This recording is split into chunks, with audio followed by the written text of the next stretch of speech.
Hi, I just thought I'd run through a couple of large kits that were put together for a 1 month trip with um, over 200 people traveling through a first world country, but with a non English speaking first world country.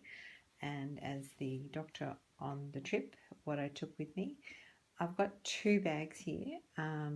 The first is the one that was carried around with us on a day-to-day basis, and the second one is an old ambulance bag that was given to me, and in that one we just kept all of the spare medication and other things that we didn't really need on a day-to-day basis, but that I may need to access or may need to use to refresh this kit. Now this kit, I'll just run through. This kit was actually bought from a company called World Nomad. It's a British company. It didn't cost very much. I'm showing it to you after 1 month on the road. So it got a bit of a beating. It didn't hold up as well as I had hoped it would. You can see here some of the straps have come apart. It's pretty comfortable to carry. See this here has come apart as well. Can you see that? Just some of the webbing starting to come apart.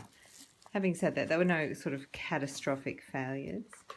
On the outside of it, I had, my contact details. I had a little Liddell face shield mask and just some alcohol hand wash. So they just sort of hung off the back there. The pack itself, it's waterproof pack. It's nicely sealed along the zippers here, you can see. This little tag comes out. I didn't worry about that too much. And that also ripped a bit. The writing on it's okay still. Look, I think it fared pretty well. I think the design of the pack is brilliant. And it wasn't very expensive. So given all that, I'm just asking a lot. You can also put a lock on it if you want to. So inside this pack, bearing in mind this is a pack for a big group. So we have 9 busloads of people that we were moving around, and at one point we had 10 busloads of people. So if something happened on one of the buses or someone got sick when we were somewhere, for example, at one point one of the kids fell in a parking lot in the middle of a park that we were in, and I was able to put some stitches into his leg quite quickly and we got back on the road. So designed for, this is what I would grab if there was any problem. So I'm not going to go into what's in each individual section. I might do that in later videos if you're interested, but I'll just show you the overall design of what I had so that we could keep going. So there's 1, 2, 3, 4, 5, 6 sections, and each section you could take off like this. I never did that. I pretty much just left them in the bag and just accessed it as it was. There's these little loops in the middle here, and I'll run through quickly what's in those. And then in the back here, you can see there's 2 sections, one on each side, and there's a little zipper, and so you could pop things down into there as well. So I'll just move this so you can see a bit better. The main sections I had was in the back of the little zipper here. I had I'm really bad at taping sprains and strains, so I can do knees and ankles, but anything else I need to look up because I don't do it that often. My main job is in an emergency department. We don't normally have a big call for taping up things aside from knees and ankles. So I have a little book in there that explains how to strap things if I wasn't sure. Got a little burns kit in there. And I've got some needles and syringes for if I needed to do an intramuscular injection, because the medication went here. Oh, one of the things I guess to say is that the country that I took this pack to, I wasn't allowed to practice medicine. I wasn't registered to practice there. As a team doctor, I could probably do some things. So I didn't take any medication that wasn't allowed in that country. For example, codeine wasn't allowed in that country. So I've got nothing with codeine in it. No narcotic medication of any way, shape or form. Whereas if I was travelling in Australia, I would probably carry those things on me quite legally. So this little section, I just had equipment in it, a pregnancy test and strips for doing urine tests. And in terms of equipment, I will just quickly show this one. I've got an otoscope for looking into ears, a stethoscope. I've got a blood pressure machine. I've got a couple of small airway things there. You can see Goodell's, a torch. I've got a blood sugar machine. I'll go through these in another video, a thermometer.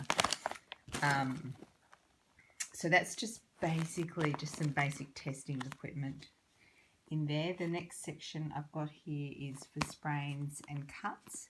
This didn't hold up great. See, this is ripped here. So this is probably the one I opened the most.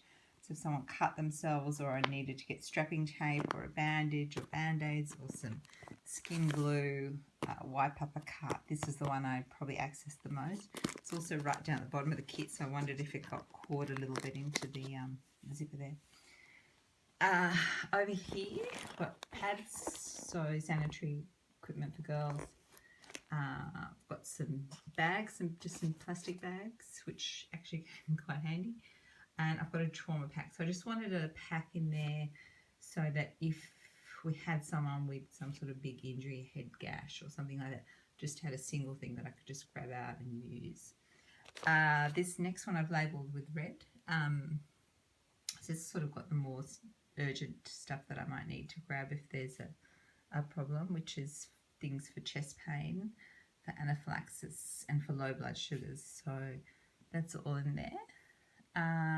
Next section was ear, noses, throats and respiratory, so things for asthma, infected ears, noses, throats, that sort of thing.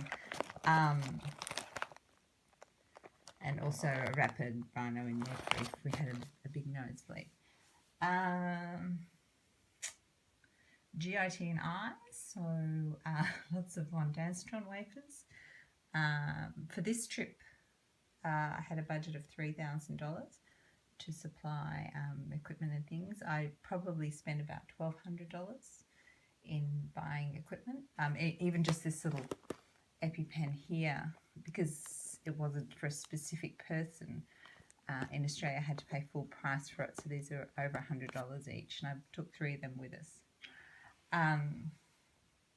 GIT and eyes, so yeah, so eye drops, flushing out eyes, that type of things. iPads, and then down the bottom here, stuff for just general painkillers and medication for migraines. I've also got the old green whistle, the foxyflurane in there.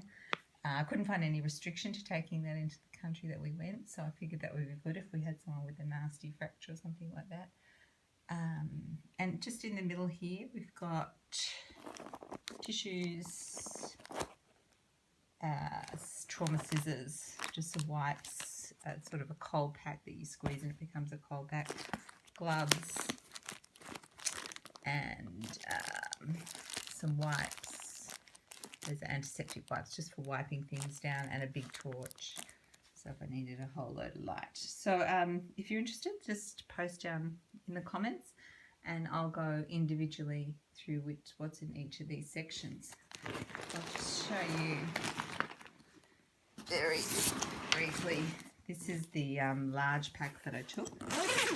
And so this is the backup bag. So this bag didn't sort of come with us on the buses and things. It went into the hold and would be transported ahead of us. So basically it had lots of antibiotics and other medication. So if I realised somebody needed to start some antibiotics or something like that, we could get it that evening when we arrived at our destination. Whereas the red bag stayed with me pretty much 24/7. As this is an old ambulance bag. It's a similar sort of setup actually inside to the other one. This, we just had a sort of a sharps container in here, and for some reason, some Tamiflu got left in the front there. We got through a lot of Tamiflu. We had a lot of influenza. Actually, I used a lot of these little Ziploc bags as well.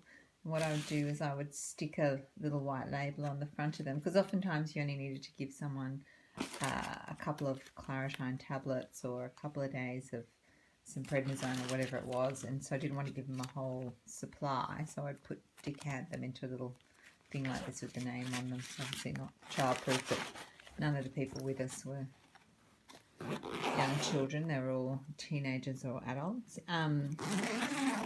And in the main bit of this bag, so again, these sort of Velcro backed bags, these ones are a lot more robust. I guess this bag was probably originally a lot more expensive. What is it?